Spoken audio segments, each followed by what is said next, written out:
Okay, how about now? We should be. I think we're good now. But yeah, here I am. So Brian and I will be collaborating. We'll be seeing Brian here soon, pretty soon. Let me just back into focus here. Who cares? You can kind of get an idea of what I look like. It's not what I look like. It's basically what we're going to be talking about. Before going into this series, everybody was talking about, hey, Atlanta, this is not the Reds. This is not the Marlins. But nobody ever said, hey, these aren't the Brewers and these aren't the Padres Dodgers. I know game one does not win a series, especially in the NLCS or any LCS. But at the same time, I do believe that the Dodgers were put on notice tonight as they win the battle of the bullpens. But interesting, Brian, you and I talked about earlier the differences between the 2020 postseason compared to the postseasons of the past, and I think they touched on this a little bit during the ball game as well. You're looking at two teams that are technically in mid-season form when you play this in the context of a 162 game season. So, you've got Kershaw going in game 2 tomorrow, technically in mid-season form, and I believe that's when he's at his best, and the Dodgers need him to be at his best tomorrow. Because I believe if the Dodgers don't win tomorrow, they're in some serious trouble, because we're now looking at a playoff format where we have no off days, we have no travel days with how someone else is texting me now about the game. But basically, there's no time to travel. So obviously these games are running concurrent. So it's 1 week straight. So, where you would have like a Buehler pitching game 1 and possibly game 4. Now, if he's pitching game 4, he's only working on 2 days rest. So obviously your ace cannot come back in game 4. He may have to come back in game 5 or 6 now.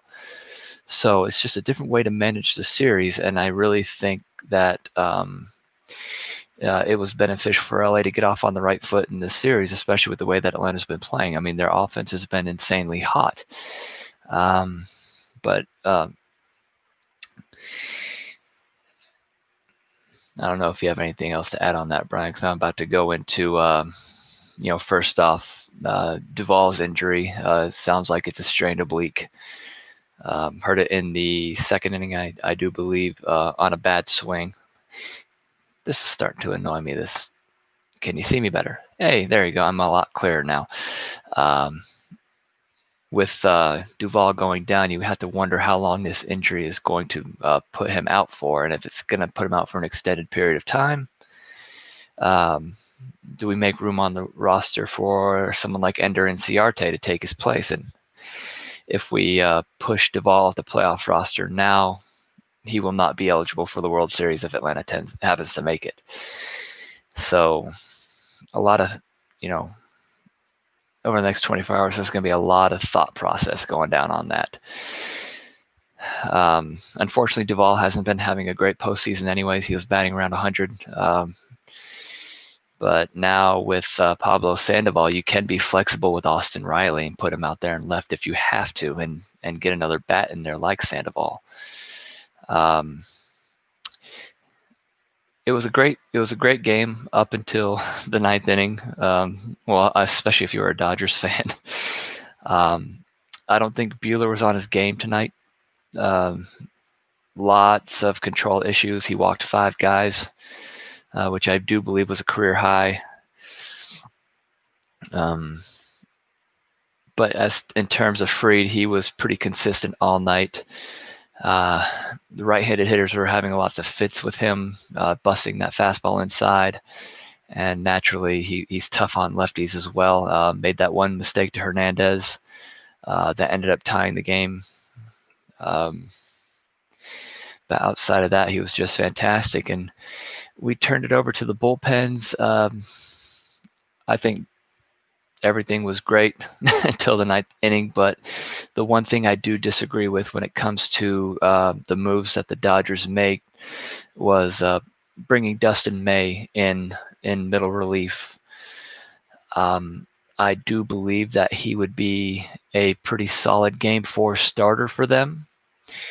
And if they're using him out of the bullpen, who are they going to be pitching, in Game 4 and 5? After you're done with Urias, I mean, you can't bring back Buehler, you can't bring back Kershaw, obviously, in Game 4. So it seems to me that this is going to be a bullpen game in Game 4, whoever it's going to be. I do believe that the Braves are making a mistake by not bringing in Sean Newcomb. You need that extra starter, and you can't go with 3. And it seems like the Dodgers are going to, they're pretty much saying, hey, we're just going to go with, Buehler, Kershaw, Urias. And Atlanta's kind of doing the same thing with Fried, Anderson, and Wright. So it's going to be a chess match once we get to these middle games. But Atlanta did pick up the pace. Later on in the game, there was a lot of missed opportunities, a ton of men left on base. 6th inning, I thought that Dansby Swanson swinging at the first pitch when after back-to-back walks, you got to put pressure on the pen. You got to make them throw strikes. You got to kind of gauge them. You haven't seen them all year. You were playing in the Eastern Division, AL and NL. You haven't seen these guys. Make them throw some pitches, kind of make them sweat a little bit. So when Swanson popped out and the next 2 hitters went down, I kind of thought that may have been the turning point of the game. I thought the Dodgers had the momentum. But we got to see that heat that the Dodgers possess in that pen, and it is insane. But unfortunately, Atlanta is a fastball hitting club, so that doesn't bode well for the Dodgers. I think this is a matchup issue for LA. I picked the Dodgers in 7 going into this series. I still think they can win this thing in 7. But honestly, if the Dodgers don't get the win tomorrow and they blow Kershaw and Buehler and go down 0-2 in a series in which it is constructed like this, where you won't see these guys again until possibly games 5 and 6, if you get that far, the Dodgers earn some serious trouble, and I don't think they win this series. So tomorrow's going to be very telling. This was a game Atlanta had to win, because I think if they went down 0-1, there wouldn't have been much of a chance. But another issue that's being raised right now is the blister issue that Buehler's coming across, and it's not just the index finger like we saw at the beginning of the game. Now they're saying his middle finger's been affected by it as well. So Buehler, I think that may have contributed to his control issues tonight. I'm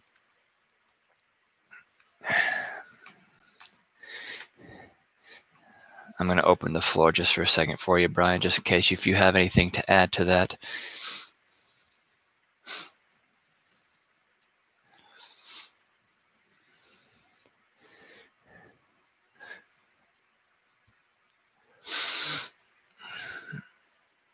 I mean, one of the big things was keeping Mookie Betts off base. I mean, I think that team goes where he goes. No, they obviously can't waste Kershaw tomorrow. This is going to be their shot. And now a lot of the Dodgers fans are talking about, oh, here we go again with the bad luck Dodgers in October. So there is no pressure on Atlanta. There's all the pressure on the Dodgers. But the one thing that Kershaw does have going for him is that he's technically pitching at home. I mean, he's a Highland Park, Texas guy, and that's maybe just a few miles from Arlington. So he's basically pitching in his own backyard, so that might make him feel a little bit more comfortable, but he's a gamer, and he's going to be facing a really tough lineup. I mean, as we saw today, Atlanta worked Buehler pretty well. Riley was, hang on, I got to mute this. Riley really wasn't there until that final at bat, and then he just came through in the clutch. I think I can take credit for that because I jinxed him. I said the Braves will rally after Riley strikes out in the 9th, and of course he hits that 2-run homer. That's a good thing I always like to do. I always tell them that they can't do something, and then they always do the opposite.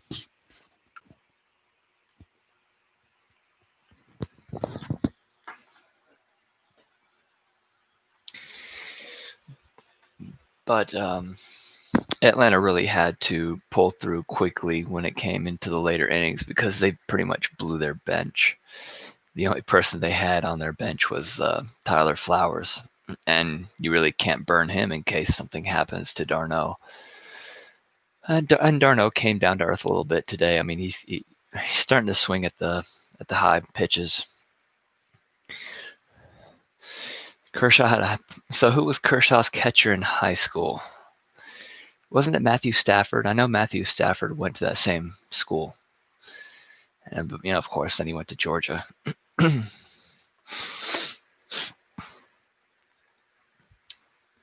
Aha, it was Matthew Stafford. See, I'm paying attention. See, we know our stuff, people. We know our stuff. But Ozuna came through, at the right time. I think Ozuna is going to throw a kink in the Dodgers' plans when it comes to, bringing these fireballers out of the bullpen. And, it may have worked with the Padres, it may have worked with the Brewers, but it's not going to work with a lineup like Atlanta.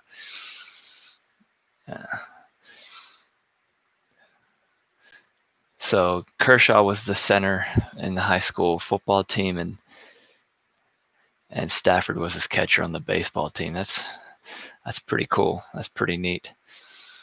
Now, if Detroit had their bye weeks this week, it would have been a good opportunity for Stafford to come back home and watch him pitch tomorrow. But I do believe it's going to be a 5 o'clock game time, so not much time to turn it around. You had Will Smith go 0 for 4 after that big game the other day against San Diego. And, of course, Mookie Betts. And once Fried K'd Betts that first at bat, you kind of had a feeling that Fried had it going, unlike the Marlins series, game 1.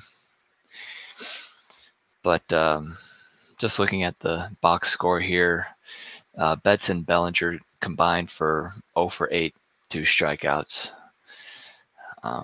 Like I said, most of the right-handed hitters couldn't get the barrel around on that inside fastball. He was bearing it in really well on them. And it's just all about location. Fried had more command than Buehler did tonight. And,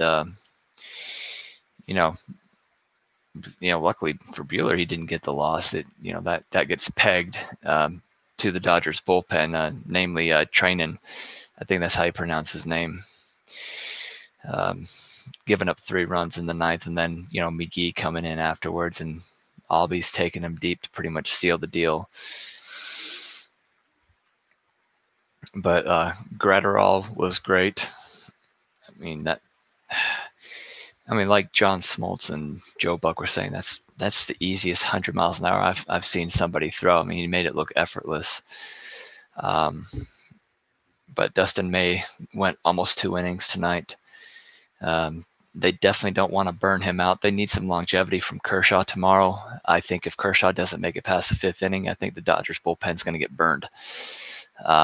This is definitely going to be a bullpen series, especially when you get down to after Game 3. I think whoever's ahead after Game 3 is going to be in the best position to win the series. But the key for Atlanta right now is to burn that pen. They did a good job of, they got Buehler up to about 90 pitches in the 5th inning. And so now, how long can you go with May tomorrow if Kershaw gets in trouble? They'll probably go back to Gratterall.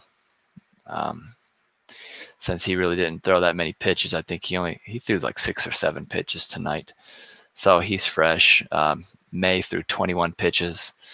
And when you're pitching starting compared to relieving, that's a whole different set of conditioning. So you just can't just pop in and out of roles like that and be effective. Because you have that certain, regimen, once every 4 days, every 5 days, compared to, your workout regimen as if you're going to be coming in 3 days in a row.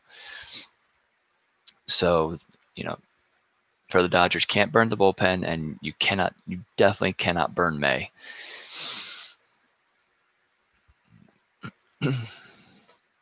But we really never talked about the Braves bullpen. 3 innings of perfect ball. The Dodgers do have Alex Wood still. For some reason, I thought he was I don't know why I was thinking he was tossed to Milwaukee or something like that.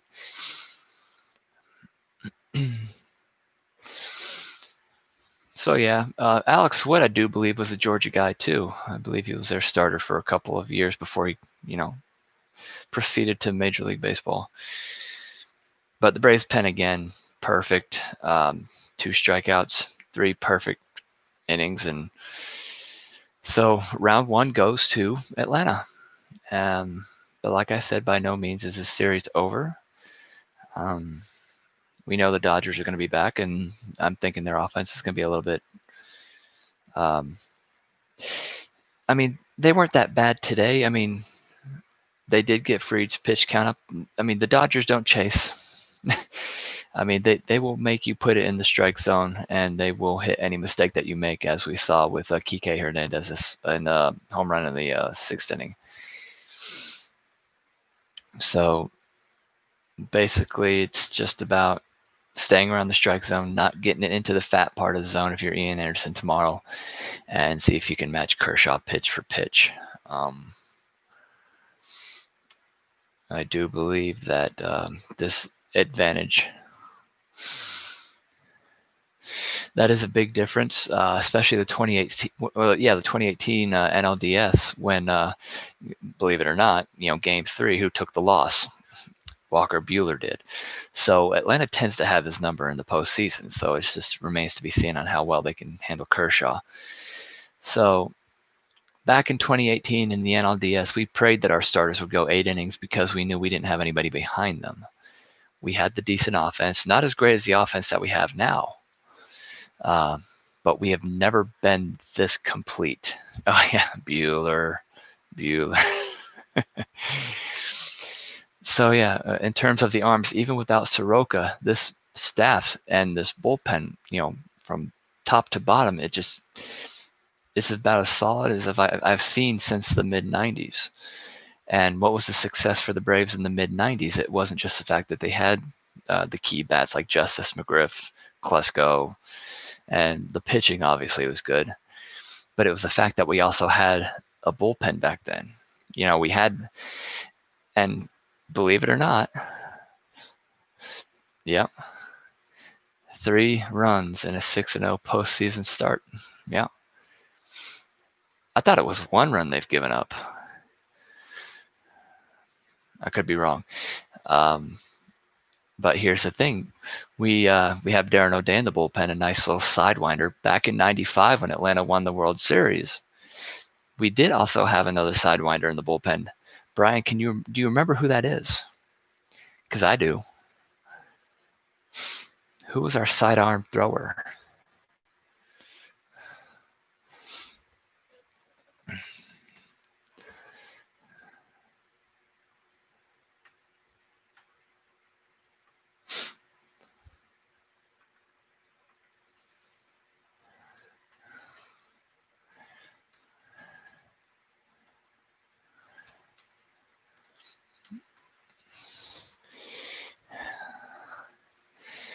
Oh, I stumped you on this one.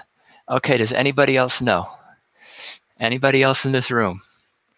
Atlanta had a sidewinder reliever back in the 1995 season. I believe 96 too.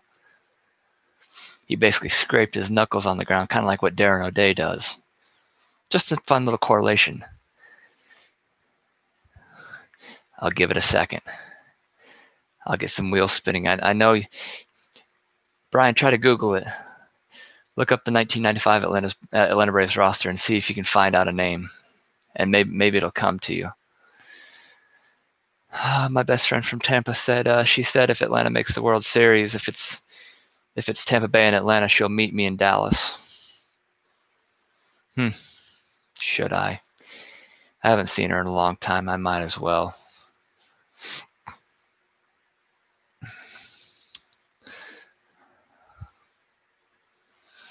Hang on, let me get this again.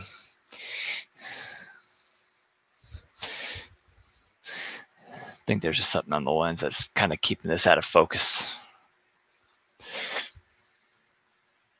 All right, Brian, who do you got?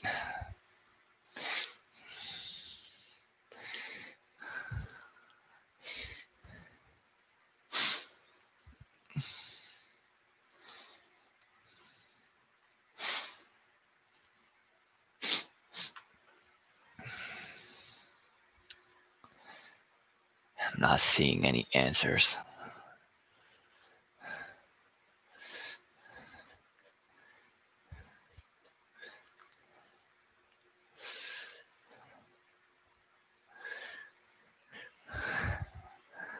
I'll give you a picture. How's that?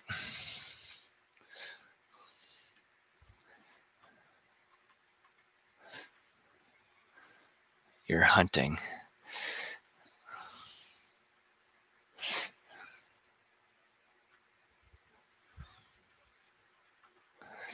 I'm trying to find a good image of him.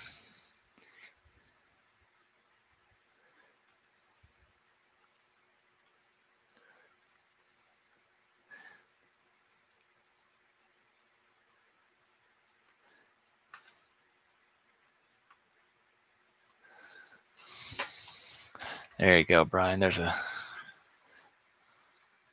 good picture of him right there. Does he look familiar to you?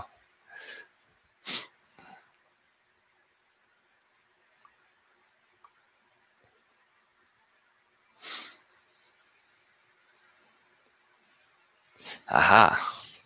Because he also pitched for Boston as well. Just let me know when you give up.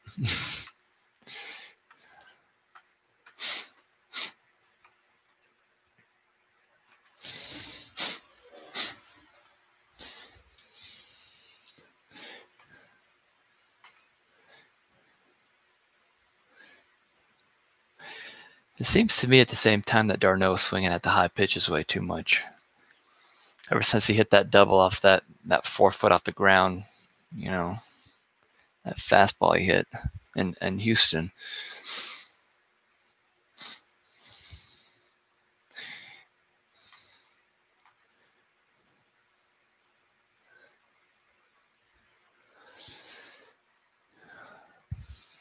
Just let me know when you give up.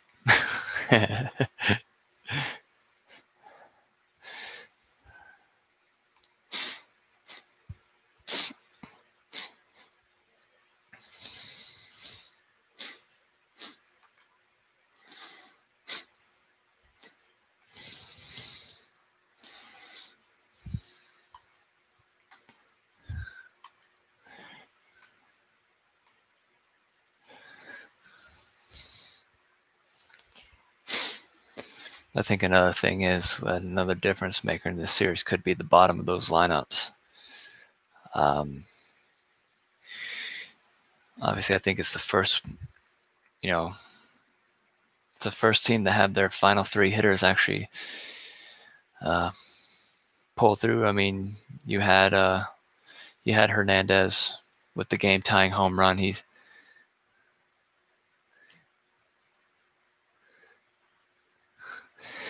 okay. So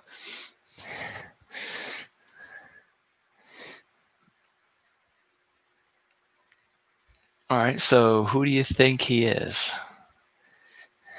And I will look this up too, just to see where he's from.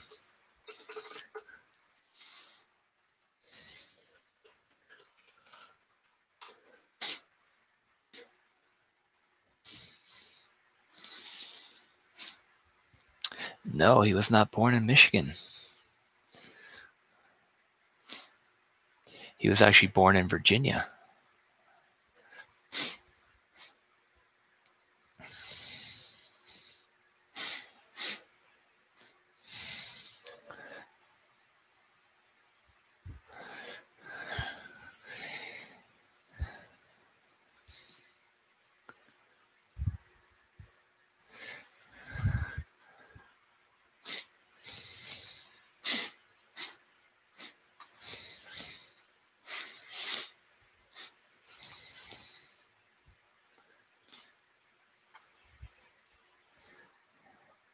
Okay, do you remember Brad Klontz?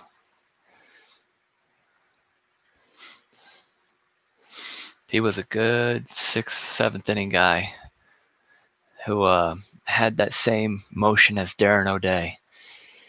So I'm just trying to make correlations to the 95 and 96 teams. And, it's it's hard to not make those correlations because, with Atlanta, they haven't been in the NLCS since '01. And we knew then they didn't have a legitimate shot because they had to face Randy Johnson and Kurt Schilling 4 times if it went to 7. So really, this is like the first time since really 1999 where Atlanta can finally be excited about their baseball team. And it's been a long time coming. So that game 1 win makes it almost feel like we just won 3 games in the NLCS, but we know that's not the case. There's a lot more work to be done. But when it comes down to the matchups and how things fit, the big story was the defense. The defensive teams, great offenses, great pitching. So it seems like they're all right there in that same echelon, but at the same time, they were pegging the Dodgers bullpen because they had so many guys who could throw high 90s. It don't matter when you're facing the Braves lineup, especially when you have Marcell Ozuna who loves, feasting off the fastballs. And of course, Freddie Freeman turns around a 97-mile-an-hour fastball inside at his knees, and he still jacks it, into the right center field bleachers. Oh man, that was. It was fun. I mean, for the first time in a long time, Atlanta enters a game where it seems like you're hanging on every at bat. It's been a very long time since we've had that, and it's exciting. It's an exciting time for Atlanta sports. Well, and then you hit Sunday, and then you realize that you still have to cheer for the Falcons, and that's another story. So, what are we making predictions for tomorrow? What do we see going down?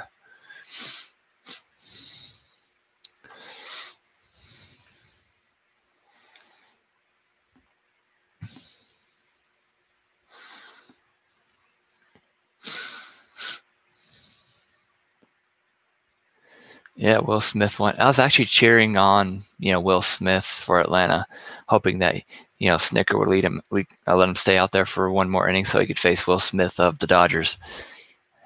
That would have been so cool. But of course, another connection, Brian Snicker. Did you know, Brian, that Snicker's son is one of the hitting coaches for the Houston Astros? So if Houston happens to win the ALCS, which we know they won't, they just don't have that pitching to handle it. You would have a father-son matchup. That would be pretty awesome.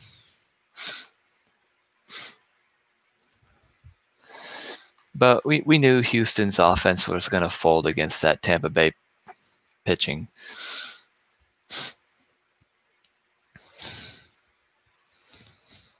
And did you catch during the game as well that they were playing the Fresh Prince of Bel-Air theme song whenever Will Smith came up to bat?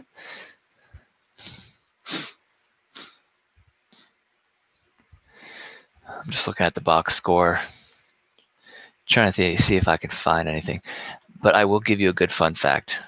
Brian, you do not know this. I don't think anybody thinks about this. So when it comes to a really fun fact about the Atlanta Braves, we go back to 1995.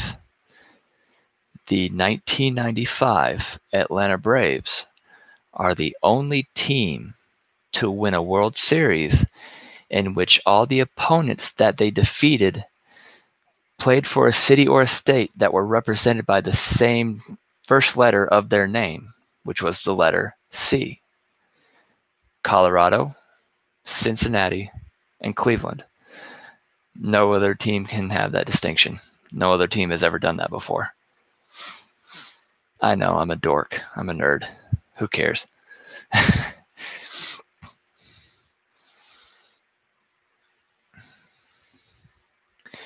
But I love me some stats.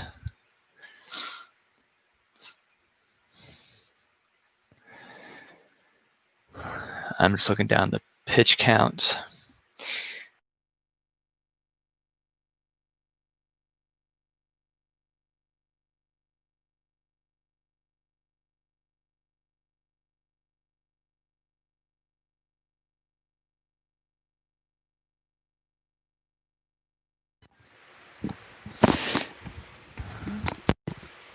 Okay, sorry, my mic went out. But yeah, must-see world champions. I see. So May threw 21 pitches, training through 20 pitches. And May is going to be one of those guys that the Dodgers are going to need if the series extends. I don't know about training. I know after the game that Brian Roberts, or not Brian Roberts, but who I'm talking about, Dave Roberts, was talking about how he needs training for the rest of the series. But man, they about blew him tonight, and he blew the game tonight. Well, like I said, he's a man who throws high 90s too, but we saw what happens to the man who throws high 90s. That you've got a lineup that can hit that. And just the sound of the bat when Austin Riley hit that home run, you knew that ball was gone.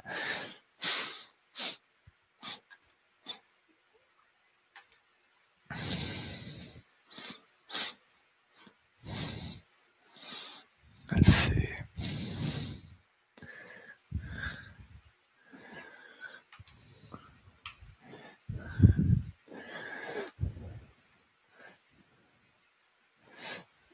But with runners in scoring position tonight, the Atlanta Braves went 1 for 12. Usually you don't get away with that very often, especially in the playoffs.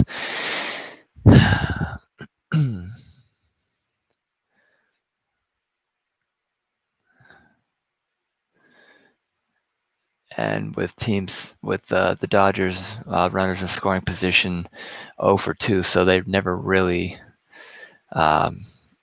created any threats. The only threat that they had was the hanging curveball that Hernandez hit from Fried over the left field fence. Other than that, really, no Dodger really made it into scoring position. So, and we know that Bellinger didn't have a great season. We knew that he struggled at the plate during the regular season. He kind of turned it on a little bit in the playoffs. So it just kind of makes you wonder,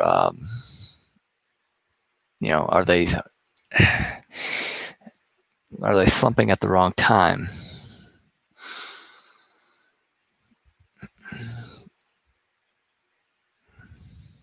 Because with the way that Atlanta is able to score runs, it really doesn't matter who they're facing. They have, they destroyed Alcantara for Miami.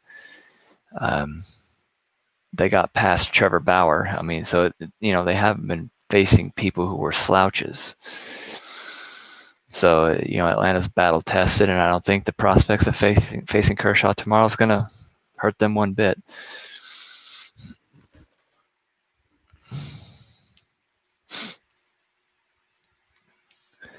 Kershaw's going into let's see, game 2 tomorrow. I mean, you've got the grizzled veteran against the wet-nosed rookie, Ian Anderson, tomorrow. So really, for me, it's just how's LA going to respond offensively, because everyone was kind of making a mockery of the Braves' 5 shutouts or 4 shutouts in the last 5 games, saying it was just the Marlins and the Reds. Well, they just held LA to 1 run. That's kind of like shutting somebody out.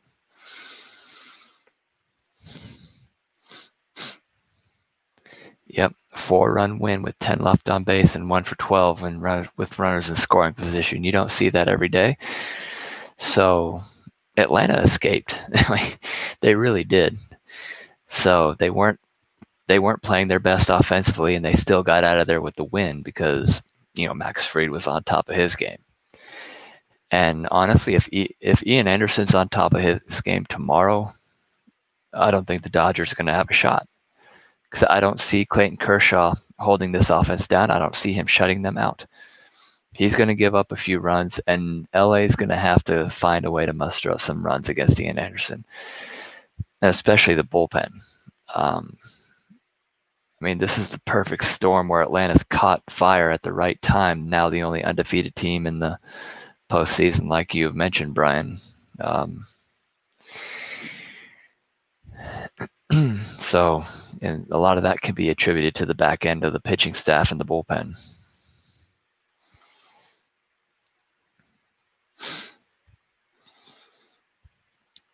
And really, that's the key component. The teams that go far are the teams that can hold the leads in the 6th, 7th, 8th, and 9th innings. And a defensively sound team, too. We don't have to worry about Brooks Conrad anymore, botching ground balls at second base when we get a 2-1 lead or something like that.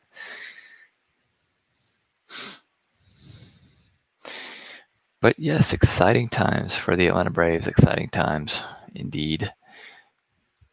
Game 2 will be tomorrow, obviously, or later today now.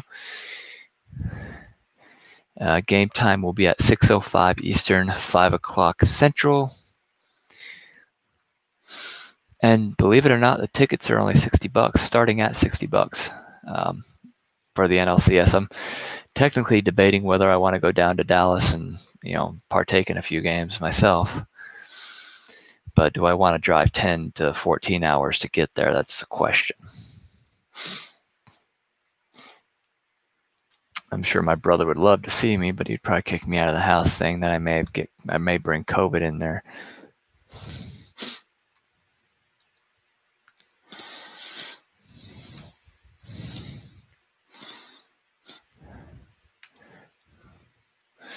So I wonder why it is that they're allowing fans in Arlington, but in San Diego for the ALCS, they're still not allowing anybody. I know, right? Leave that virus at home.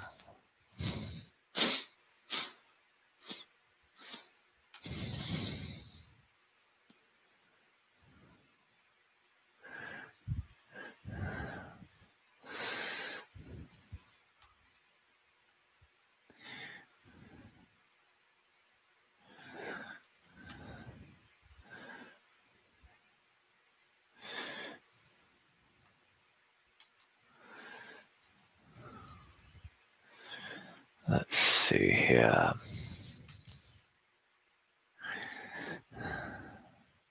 It could be the local regulations. I mean, that's what I'm kind of looking for right now, but yeah, I just believe it's a local issue. Just MLB couldn't really. It's not their jurisdiction, so they can't really make that call. So it was probably the city of San Diego that said, no, we're not going to do that. But Texas doesn't really adhere to any laws.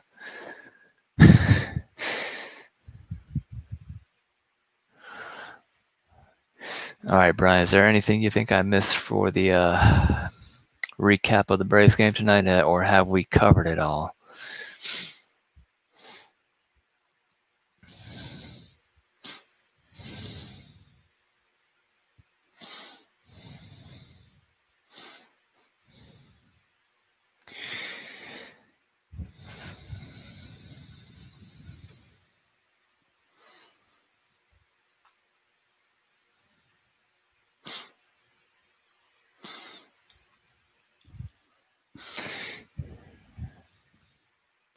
I think we may have done a good job of covering everything tonight.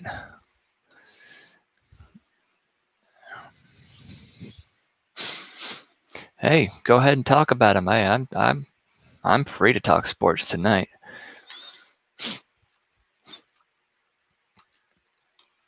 And I might be able to live stream tomorrow during the entire game.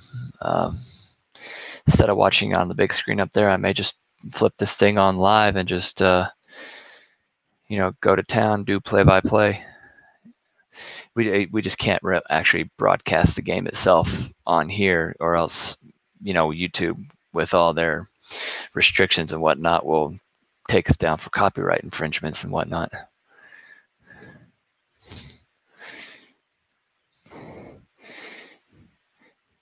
Yeah, Rick Renteria got rickrolled out of Chicago.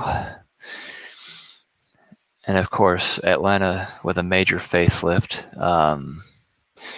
I think Raheem Morris is going to get a good chance to be looked at for the potential starting job or the head coaching job.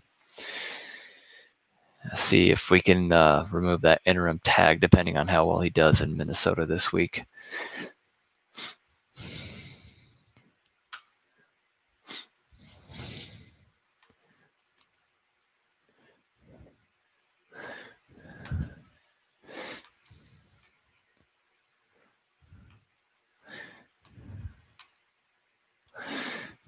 We gotta figure out how to split screen this bad boy. We're working on it, everybody. We're trying to make it to where it's not just my ugly mug on this screen for an hour every night after a game.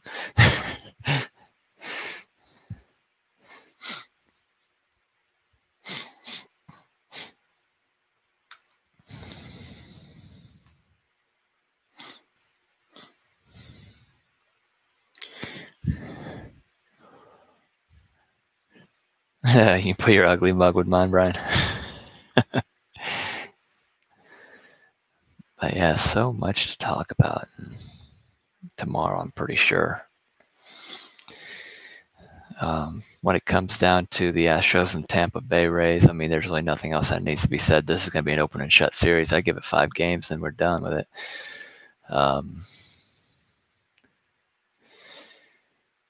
But tonight, I think, even though the series is obviously not over with the Dodgers, but I think Atlanta earned a lot of respect. Because all the talk coming in was how complete the Dodgers were and how, even though they're similar teams, that Atlanta was eventually not going to hang with them. But not only did they hang with them, but they beat their bullpen pretty convincingly tonight, and that was very telling. So it's a marathon, and Atlanta takes the first stage. But LA, you got to win tomorrow because it's going to be a lot tougher to win 4 out of 5 than it would be 4 out of 7. Even if you are the Dodgers. But it kind of makes you wonder at the same time. It has a lot to do with the divisions as well. Was LA challenged enough this year? Because you had Colorado, San Diego came on strong. But at the same time, you still had to play the Western teams. I only think they played the AL West too, and there's only one team that finished above 500 there, and that was Oakland, who won the division. But San Diego was a good test for them. They're not quite there yet, and they met San Diego when they were missing their top 2 starters. So, that NLDS, I didn't really put too much stock in with them. But when you're playing San Francisco and Arizona, in Colorado, how different would that be, playing an up-and-coming Miami team, Philadelphia with Bryce Harper.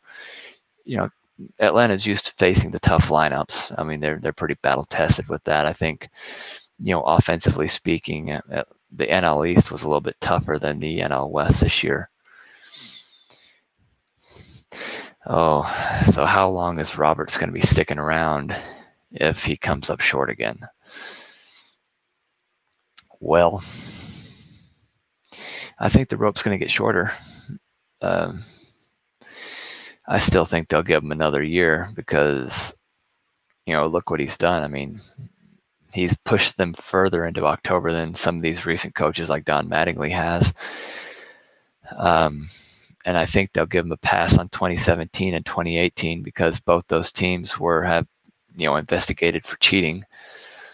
The Houston Astros first in 2017 with the trash cans, and Alex Cora goes to Boston and kind of implements that same kind of culture of cheating. And so I think he gets a good pass for that because that they probably would have had 2 titles if it wasn't for that.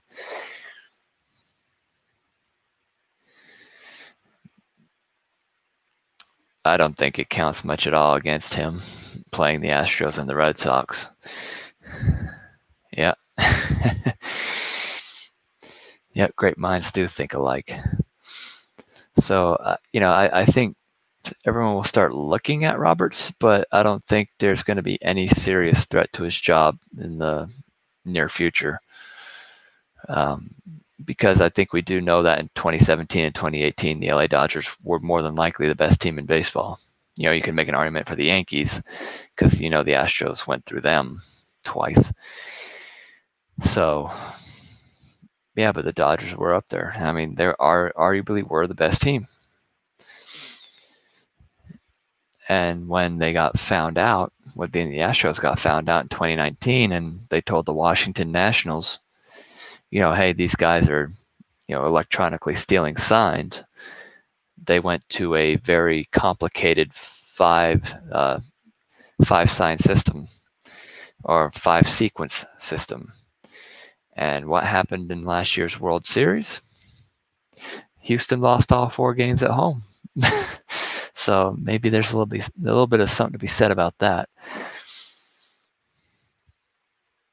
So, and you're sitting there, you're watching Kenta Maeda and you're watching Clayton Kershaw just get lit up, and this was one of the best staffs in recent memory for the Dodgers. And for them to go into Houston and just get totally dismantled like that just didn't make sense to me. And another thing about the LA Dodgers at the same time, when you're going with this year's team, you don't have Kenta Maeda and you don't have Ryu. You're basically stuck with a guy that you're using, half starter, half bullpen. Like you said, you have Alex Wood at the same time. I think this is a weaker Dodgers staff than in years past, but still a very good staff. And still a good bullpen, but they're running up against a fastball hitting lineup. So it's, the odds are not in their favor. All I can say for LA is that you better have good command of those breaking pitches, or else you're just going to get stung.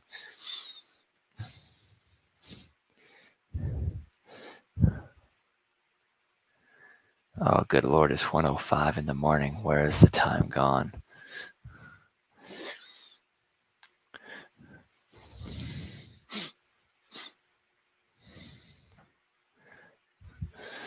But Brian, what do you say we pick up this tomorrow?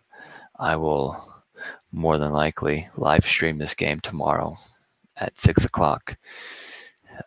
Give play-by-play to whoever doesn't have a television. And we'll just have fun with it. First time in a long time that we can actually be excited about Braves baseball in Atlanta.